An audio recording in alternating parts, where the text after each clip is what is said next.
एक question solve करते हैं। क्वेश्चन में स्टेटमेंट दी गई है, let R be a relation from the set that containing first 60 natural numbers to itself such that R is equal to a set of ordered pair A comma B such that P is equal to P into Q, where P and Q are greater than or equal to 3 are prime numbers. Then the number of elements in R is 4R. And इसके corresponding चार options अपने पास given है। तो यहाँ से हो ही रहा था कि एक सेट अपने पास गिवन है और इस सेट पर एक रिलेशन डिफाइन किया गया है और इस रिलेशन में जो ऑर्डर्ड पेयर्स अपने पास होंगे, इन ऑर्डर पेयर्स में से जो भी एलिमेंट्स, पहली चीज तो ये होगी कि ये जो भी एलिमेंट्स आएंगे हमारे पास वो इस सेट को बिलोंग करेंगे। तो और साथ ही साथ बी पर एक कंडीशन लगा रखी है कि बी पी इंटू क्यू, मतलब दो नंबर्स का मल्टीप्लिकेशन हो रहा है और अल्टीमेटली ये जो दो नंबर्स आ रहे हैं अपने पास, दोनों ही नंबर्स कोई भी प्राइम नंबर्स होंगे ग्रेटर देन और इक्वल टू 3। तो अब अगर फर्दर यहाँ से देखा जाए तो ए के लिए तो अपने पास 60 पॉसिबिलिटीज देखने को मिल रही है। मतलब ए पर तो कोई कंडीशन नहीं गिवन है, कंडीशन बी पर गिवन थी। तो इसका मतलब ये हुआ कि ए सारी की सारी 60 पॉसिबल वैल्यूज कंटेन कर सकता है। फिर अगर बी को देखा जाए तो बी पर कंडीशन ये लगी थी कि बी पी इंटू क्यू के इक्वल होगा। पी क्यू अपने पास प्राइम नंबर है और ग्रेटर देन और इक्वल टू लेस, मतलब ग्रेटर देन और इक्वल टू 3 गिवन है। तो सबसे पहला केस तो ये ले लेते हैं कि पी को अगर हमने 3 रख दिया तो अब क्यू पर क्या क्या पॉसिबिलिटीज हो सकती है।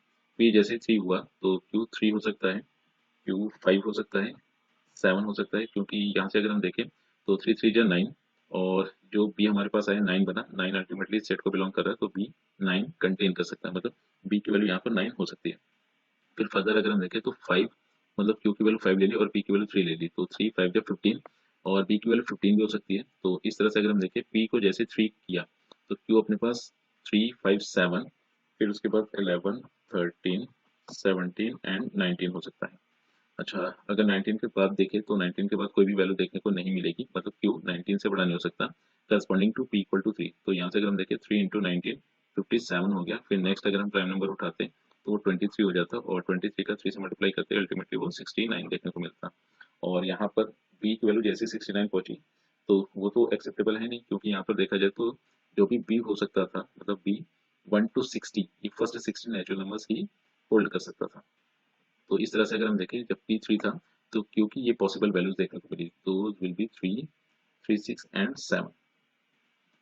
तो फर्दर अगर पी को 5 रख दें तो क्यू की वैल्यू यहाँ से देखने को मिल जाएगी 5 7 एंड 11 और उसके बाद अगर 13 देखें तो वो 65 हो जाएगी। तो यानी कि पी जब 5 था तो क्यू की ये तीन पॉसिबल वैल्यूज देखने को मिलेगी। सिमिलरली पी को अगर 7 कर देते हैं तो क्यू को अगर देखा जाए तो क्यू यहाँ से हो जाएगा 3।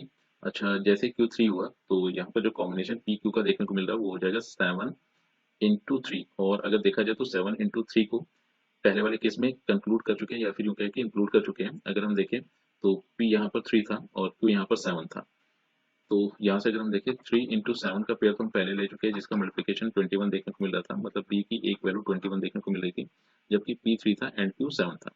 अब यहाँ से जैसे हमने पी को 3 किया, मतलब पी को जैसे यहाँ पर 7 किया, क्यू को 3 किया, तो इन दोनों का मल्टीप्लिकेशन फिर से हमें 21 देखने को मिलेगा। तो ये वैल्यू तो बी के पास पहले ही जा चुकी है जब पी 3 था एंड क्यू 7 था। तो यानी कि जब पी 7 होगा तो यहाँ से क्यू को 3 नहीं ले सकते। सिमिलरली जब पी 7 था तो यहाँ से 7 5 जा, तो 7 5 जा नहीं ले सकते क्योंकि मतलब क्यू की वैल्यू यहाँ पर 5 नहीं ले सकते क्योंकि ये इस सेकंड वाले केस में काउंट हो चुका है, मतलब पी की वैल्यू 5 और क्यू की वैल्यू 7 होगी, दोनों का मल्टीप्लिकेशन 35। तो यानी कि क्यू की वैल्यू यहाँ पर 5 भी नहीं हो सकती है। फिर क्यू की वैल्यू अगर हम 7 रख दें तो 7 ये अपने पास 7 और इन दोनों का मल्टीप्लिकेशन अगर हम देखें तो 49, जो कि 60 से कम हो रहा है, मतलब जो भी बी अपने पास आएगा दैट विल बी 49 और वो इस सेट को बिलोंग कर रहा था। तो यानी कि जब पी 7 है तो उस केस में क्यू 7 ही होगा। और फिर अगर फर्दर इसे 11 रखते तो वो 77, मतलब 11 रखते ही 77 बन जाएगा जो कि इस सेट से बाहर चला गया। यानी कि जब पी 7 है तो क्यू अपने पास 7 ही देखने को मिलेगा। फिर फर्दर अगर पी को 11 कर देते हैं तो क्यू की पॉसिबल वैल्यूज 3। अच्छा, ये नहीं लिखी जा सकती क्योंकि अगर हम देखें पी 3 और क्यू 11 ये केस पहले काउंट हो चुका है। और अगर क्यू की वैल्यू 5 करें तो क्यू की वैल्यू 5, और अगर हम देखें पी 11 था तो 11 और 5 ये केस 2 में काउंट हो चुका है, तो यानी कि क्यू की वैल्यू 5 भी नहीं हो सकती है। फिर अगर क्यू की वैल्यू 7 रखें तो ये 11 इंटू 7, तो ये तो 77 हो गया, यानी कि ये भी वैल्यू एक्सेप्टेबल नहीं है। तो पी 11 हो इसके करस्पॉन्डिंग क्यू की कोई भी वैल्यू देखने को नहीं मिल रही, तो ऐसा कोई भी केस होगा ही नहीं। फिर फर्दर अगर पी की वैल्यू 13 रख दें तो यहाँ से क्यू की पॉसिबल वैल्यू 3, क्यू की पॉसिबल वैल्यू 3 देखने को मिली। तो अगर यहाँ से देखें तो ये जो 3 और 13 का कॉम्बिनेशन है वो पहले ही काउंट हो चुका है, तो क्यू की वैल्यू 3 नहीं हो सकती। फिर क्यू की वैल्यू अगर 5 देखी जाए तो 13 5 65, और वो 65 जो है इस सेट से ज़्यादा हो गया, मतलब इस सेट को बिलोंग नहीं करता, तो अल्टीमेटली ये वैल्यू भी एक्सेप्टेड नहीं होगी। और फर्दर अगर देखा जाए तो पी की वैल्यू जैसे ही 17 रखेंगे तो क्यू की पॉसिबल वैल्यू 3 हो सकती है। और 17 इंटू 3 का अगर हम कॉम्बिनेशन देखें तो ये केस फर्स्ट में पहले ही काउंट हो चुका है, जहाँ पर पी की वैल्यू 3 थी एंड क्यू की वैल्यू 17 थी। तो क्यू की वैल्यू 3 नहीं हो सकती, फिर क्यू की वैल्यू अगर हम 5 रखें तो 85 हो जाएगा, जो कि गिवन सेट से बाहर है, तो वो भी एक्सेप्टेबल नहीं है। फिर अगर पी की वैल्यू को 19 रख दें तो क्यू की वैल्यू 3 हो गई, और 19 इंटू 3 का कॉम्बिनेशन केस फर्स्ट में पहले ही काउंट हो चुका है, तो यानी कि ये भी वैल्यू पॉसिबल नहीं है।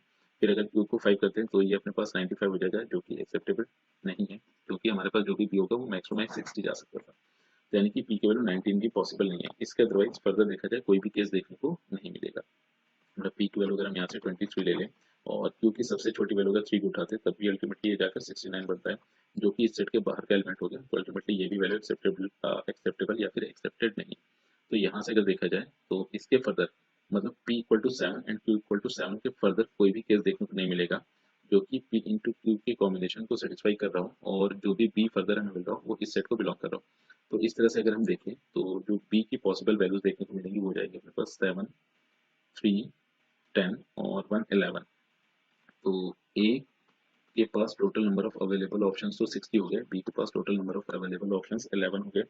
तो इस तरह से अगर हम देखें तो टोटल नंबर ऑफ एलिमेंट्स जो कि सेट आर में होंगे वो अपने पास हो जाएंगे 60 इंटू 11। तो फर्दर इसे सिंप्लीफाई करें तो ये आ गया 660। तो इस तरह से देखा जाए तो इस क्वेश्चन में option B will be correct choice.